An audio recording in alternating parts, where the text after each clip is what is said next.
अस्सलाम वालेकुम, कैसे हैं आप सब लोग। उम्मीद करती हूँ आप सब खैरियत से होंगे। आज हम बनाने जा रहे हैं स्ट्रॉबेरी शेक।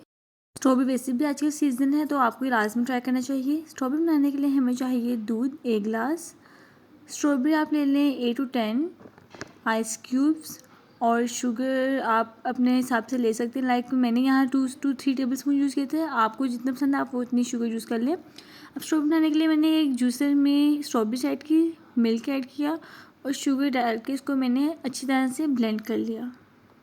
और इन पे आप इसमें आइस क्यूब्स डाल के इसको अच्छी तरह से ब्लेंड कर लें। आप इसमें क्रीम भी डाल सकते हैं या फिर कुछ और भी डाल सकते हैं, जो भी चीज़ आपको पसंद है। स्ट्रॉबेरी शेक तैयार है। अगर आपको ये रेसिपी पसंद आई है तो मेरी वीडियो को लाइक करें, चैनल को सब्सक्राइब करें और ज़्यादा से ज़्यादा शेयर करें। अल्लाह हाफिज़।